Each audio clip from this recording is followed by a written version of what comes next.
You are standing in the control room of Reactor No. 4 at the Chernobyl nuclear power plant. It is just after midnight on April 26, 1986. The dials are shaking. The operators are tired. Something about tonight already feels wrong. You know what happens next. A safety test is about to go wrong. A reactor design flaw nobody outside this room fully understands is about to turn a routine experiment into the worst nuclear accident in history. You have one chance to stop it. Tonight, you take it. You reach the control panel before the test begins. You warn the shift supervisor that the reactor's power has dropped too low, that a buildup of xenon gas is poisoning the core, and that pushing power back up too fast will make the reactor dangerously unstable. Deputy Chief Engineer Anatoly Dyatlov wants his test finished on schedule. You insist. The test is paused. The reactor is stabilized the slow, careful way. When the emergency shutdown button is finally pressed hours later, it does exactly what it is supposed to do. There is no explosion, no fire, no graphite scattered across the roof of Unit 4, Reactor No. 4, sits quiet under a clear spring sky, and northern Ukraine wakes up to an ordinary Saturday. You just saved tens of thousands of lives across Ukraine, Belarus, and southern Russia.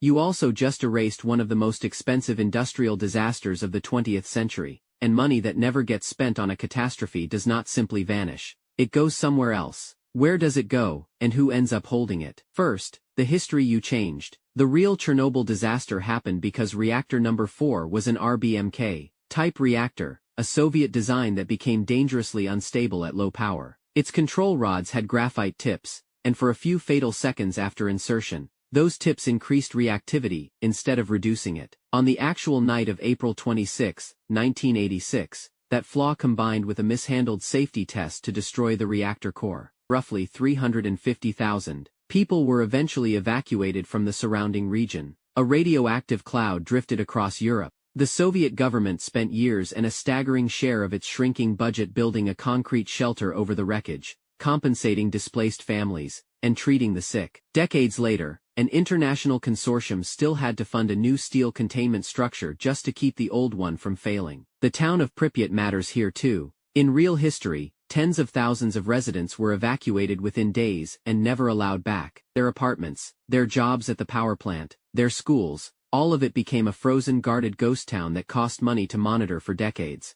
In your timeline, Pripyat keeps growing instead. Housing stays occupied. The plant keeps employing thousands of workers who in real history, spent the rest of their careers on cleanup instead of generating power. That workforce stays part of a functioning local economy instead of becoming a permanent expense. The real Chernobyl disaster forced Soviet secrecy into the open. Scientist Valery Legasov's investigation exposed just how badly the RBMK design had been hidden from the world, and how far Soviet officials had gone to cover up known safety problems. Historians widely treat that exposure as a turning point, one that strengthened Mikhail Gorbachev's argument for glasnost, his policy of greater openness. Without a disaster to point to, that argument loses its sharpest example. The habits of secrecy stay intact a little longer. Reform still comes, but slower, quieter, and on different terms. That single delay ripples outward for years. Follow the energy industry first. Without Chernobyl dominating headlines in 1986, the global anti-nuclear movement never gets its most powerful symbol.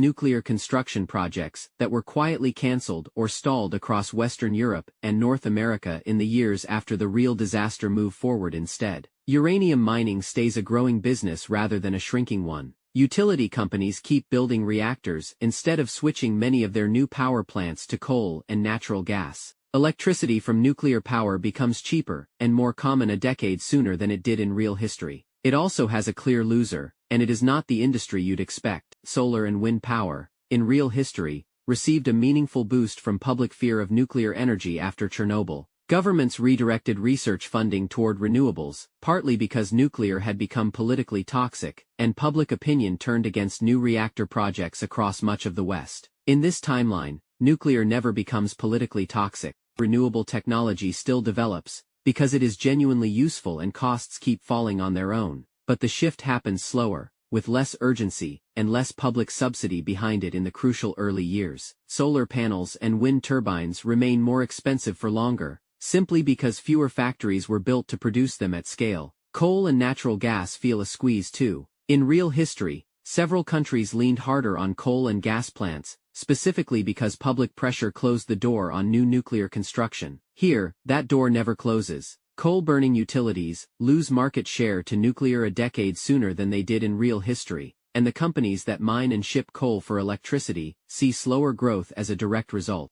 Natural gas exporters, particularly in the Middle East and later Russia itself, sell less gas to European power plants than they actually did, because those plants are still running on uranium instead. Now here comes the counterintuitive twist. You expected saving Chernobyl to make the world safer. Instead, it makes the world quietly more confident in nuclear power, and confidence without a costly warning can be dangerous. With no Chernobyl to study, the global nuclear industry never tightens its safety culture the way it did in real history. Reactor operators elsewhere keep some of the same shortcuts, the same low-power blind spots, the same instinct to hide small problems rather than report them. Somewhere down the line, in a different country, at a different reactor, a smaller warning sign gets missed, because nobody ever had to learn Chernobyl's lesson the hard way. Zoom out to the Soviet Union itself, and the twist gets bigger. Chernobyl's economic and political shock is often described by historians as one of several forces that accelerated the Soviet Union's collapse in 1991.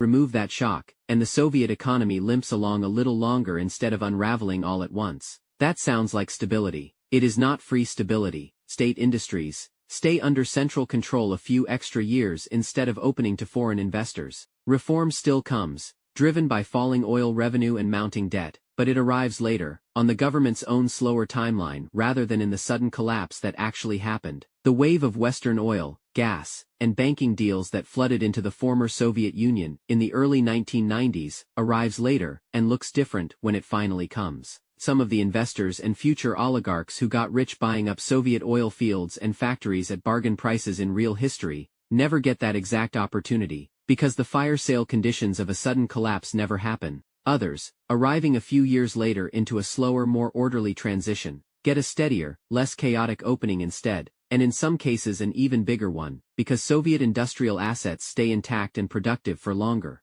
instead of falling into disrepair during years of political chaos. So who ends up ahead in your alternate present? Nuclear utilities and uranium producers, who spent decades building steady profits, instead of managing a public relations crisis. Ukrainian and Belarusian agriculture, never stigmatized by contamination, exporting grain and dairy to a hungrier global market for an extra 30 years. And a small number of investors who timed the later, calmer opening of former Soviet industry perfectly. Who ends up behind? The renewable energy sector, still real, still growing, but years smaller and years more expensive than the one you know. The communities that, in real history, eventually received billions of dollars in international aid, health monitoring, and reconstruction funding tied to Chernobyl's legacy. Because in this timeline, that funding was never needed and never arrives. And, quietly, every consumer today paying a slightly higher price for solar panels and wind turbines than they otherwise would, because that technology never got its unexpected nudge from a disaster you made sure never happened. Your own financial life shifted too. In a world where nuclear power expanded a decade early, electricity is often cheaper where you live. Utility bills that funded gas peaker plants in real history instead flowed into nuclear infrastructure long before you were born. If your family ever invested in energy stocks, uranium and nuclear engineering firms likely outperformed the renewable energy funds that made some real-world investors wealthy in the 2010s. And if you work anywhere near renewable technology today, your industry is smaller, later, and less funded than the one that actually exists. Look at Reactor No. 4 one more time. It is still standing tonight, quiet, ordinary, generating electricity, exactly as it was designed to. You stopped a catastrophe that killed people and poisoned land for generations. You also stopped a warning the world needed, and quietly rerouted where energy, opportunity, and money would flow for the next 40 years. You didn't just save Chernobyl, you changed who got rich off power itself.